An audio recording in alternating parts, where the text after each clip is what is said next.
हमने जो important question की सीरीज़ स्टार्ट की थी उसके दूसरे दिन में आज हम पढ़ेंगे 12 महाज के चैप्टर के इम्पोर्टेंट क्वेश्चंस।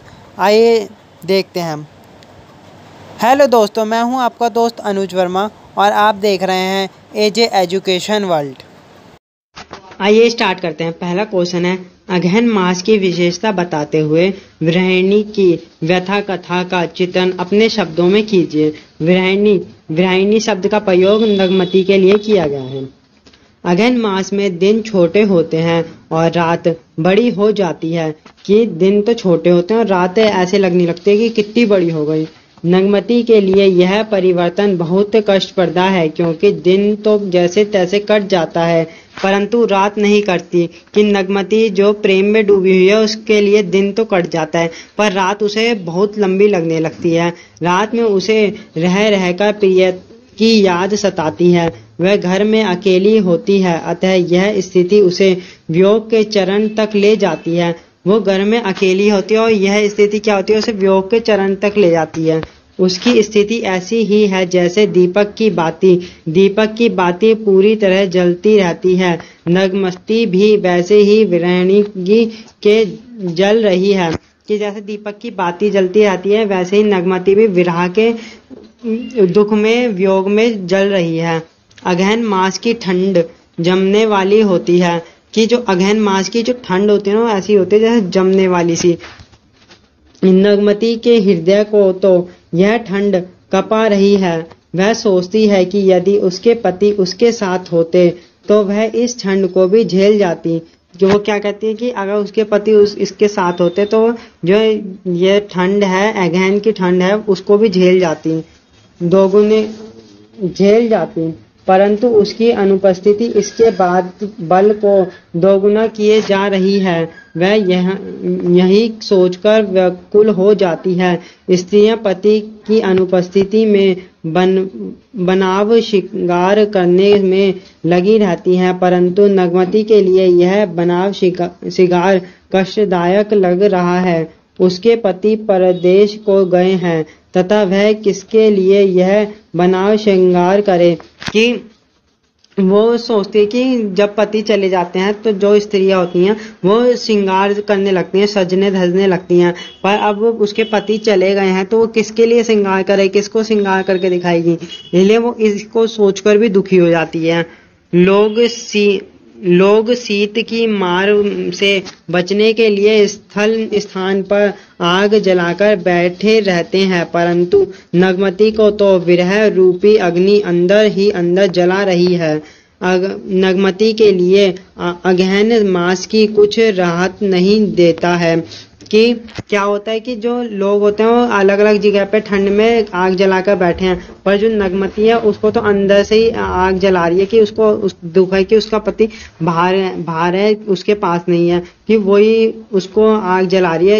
इतनी ठंडक भी उसको कोई ठंडक नहीं दे पाती, परंतु विरंगनी अंदर रहकर उसे जला ही देती है, और जो अग्नि होती है उसे अंदर रहकर भी जला ही देती है। नेक्स्ट क्वेश्चन है, जियत खाई मुँहे नाही छाड़ा। पंक्ति के संदर्भ में नायिका की विरह दशा का वर्णन अपने शब्दों में कीजिए। नगमती का पति परदेश गया हुआ है। पति की अनुपस्थिति उसे भयंकर लगती है। वह पति के वियोग में जल रही है। कि उसका पति बाहर विदेश प्रदेश चला गया है, जिससे क्या है उसको बहुत दुख हो रहा है। एक स्थान पर पति के वियोग से उत्पन्न विरह को उसने बाज रूप में चित्रित किया है। जिस तरह बाज अपने शिकार को नोच कर खा जाता है, वैसे ही विरह रूपी बाज नगमती को जीवित नोच कर खा रहा है। कि उनने अपने इस वियोग को बाज के रूप में देखा है। जैसे एक बाज जो होता है वो अपने शिकार को नोच कर खाता है, ऐसे ये विरह रूपी जो बाज है वो इसको जिंदा नोच कर खा रहा है। उसे लगता है जैसे विरह रूपी बाज उसे अपना शिकार बनाने के लिए नजर गड़ाए बैठा है। कि उसे ऐसा लगने लगता है कि जो विरह रूपी बाज है उसका शिकार करने के लिए उस पर नजर गड़ाए बैठा है। जो उचित अवसर मिलते ही उसे नोचने लगता है। जब तक वह बाज उसे पूर्ण रूप से खा नहीं लेगा तब तक वह उसका पीछा नहीं छोड़ने वाला। भाव यह है कि नगमती के लिए पति से अलग होने की स्थिति बहुत ही कष्टप्रदा है कि वो अपने पति से अलग हो गई है। विरह की भावना है उसमें, उसे अब बहुत दुख हो रहा है। विरंगिनी इतनी उग्र होती जा रही है कि इसका विपरीत असर प्रत्यक्ष रूप में ना दिखाई दे, परंतु अप्रत्यक्ष रूप में वह उसे लील रही है कि झेल रही है कि वो क्या कर रही है कि अपने पति के वियोग को है ना अंदर ही अंदर झेल रही है, वो दिखा नहीं रही। वह चाहकर भी स्वयं को सांत्वना नहीं दे पा रही है। वह इस अग्नि में अकेले जल रही है। वह स्वयं को है ना कोई दिलासा नहीं दे पा रही है। वह इस अग्नि में क्या हो रही है, स्वयं ही जल रही है। नेक्स्ट क्वेश्चन है, माघ महीने में गृहिणी को क्या अनुभूति होती है? माघ के महीने में ठंड अपने विकराल रूप में विद्यमान होती है। कि क्या होता है माघ महीने में कि ठंड अपने विकराल रूप में होती है। चारों ओर पाला अर्थात कोहरा छाने लगता है कि चारों तरफ कोहरा ही कोहरा दिखने लगता है। गृहिणी के लिए वह स्थिति भी कम कष्टदायक नहीं। जो गृहिणी है उसके लिए यह स्थिति भी कम कष्टदायक नहीं है। इसमें विरह की पीड़ा मौत के समान होती है। यदि पति की अनुपस्थिति इसी तरह रही तो माघ मास की ठंड उसे अपने साथ ही ले जाकर मानेगी। यह मास उसके मन में काम की भावना को जागृत करता है। वह प्रियतम से मिलने को व्याकुल हो उठती है। कि वो क्या होता है कि वो प्रीतम से व्याकुल हो उठती है कि प्रीतम से मिलने के लिए।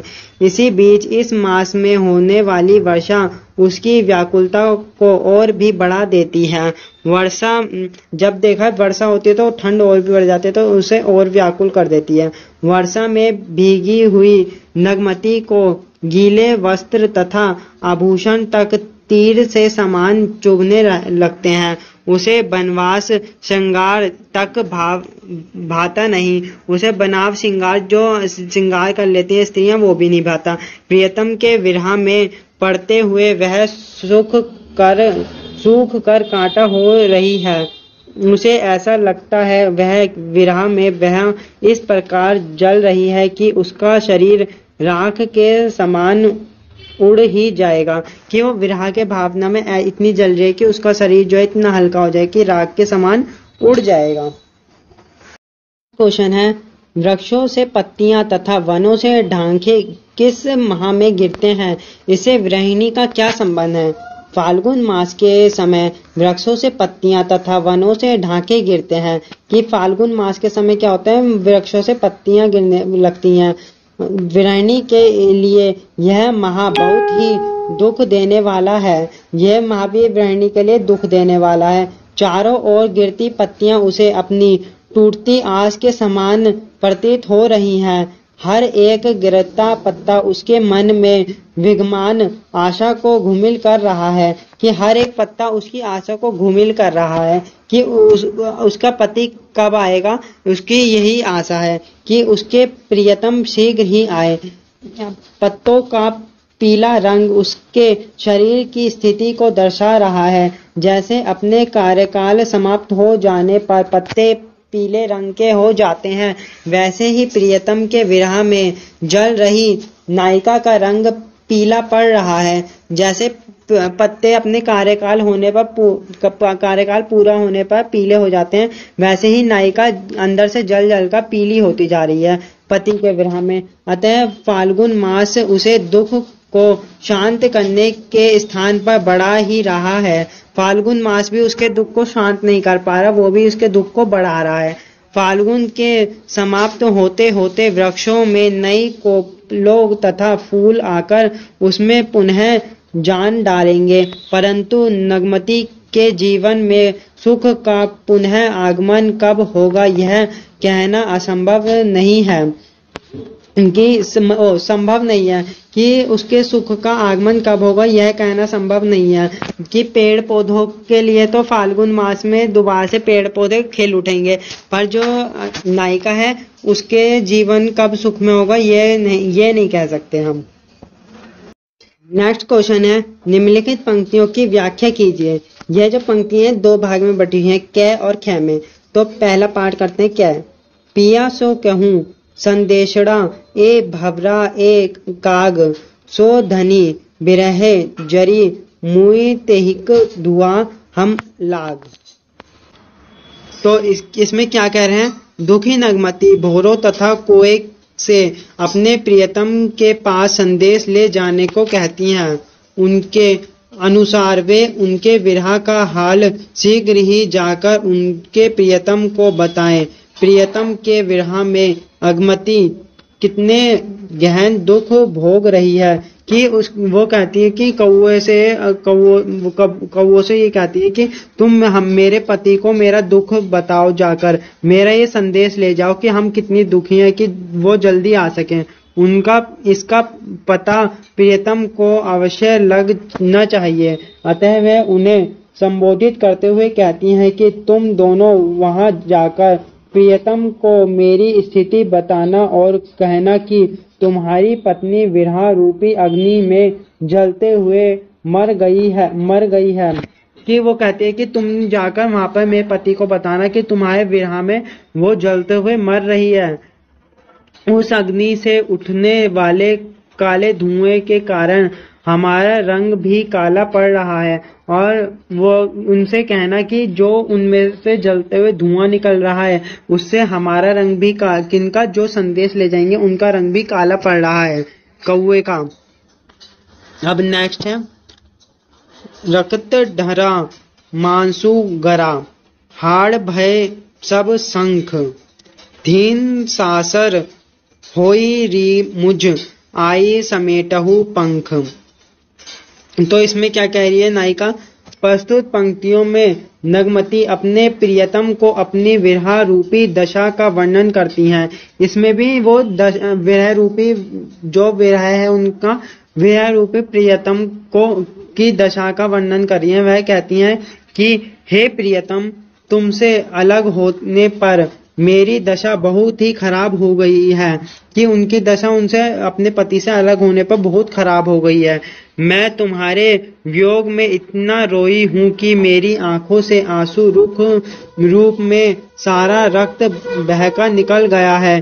कि वो कहती हैं कि मैं तुम्हारे वियोग में इतना रोई हूँ कि मेरे मुंह जो जितने भी आंसू थे वो रक्त बनकर मेरी आंखों से बह गए हैं। इसी तरह तड़पते हुए मेरा सारा मांस भी गल गया है और मेरी हड्डियां शंख के जैसे श्वेत दिखाई दे रही हैं। और मेरा वो कहती है कि तुम्हारे विरह में मेरा जो मांस है ऐसा सिकुड़ सा गया है, और तुम्हारे वियोग में है ना मेरी हड्डियां शंख की तरह दिखाई दे रही है, खोखली सी। वह आगे कहती हैं कि तुम्हारा नाम लेते लेते मैं सरसों की जोड़ी के समान तड़प कर मर गई हूँ। इस समय मैं मृत्यु के समीप हूँ, अतः तुम शीघ्र आकर मेरे पंखों को समेट लो। कि वो कहती है कि अब इतना वियोग मुझसे सहा नहीं जा रहा, अब मैं मरने वाली हूँ, तुम मुझे आकर पंखों में समेट लो, मतलब कि अपनी बाहों में समेट लो। अगर आपको हमारी वीडियो अच्छी लगी हो तो हमारे चैनल को लाइक, सब्सक्राइब और शेयर करना ना भूलें।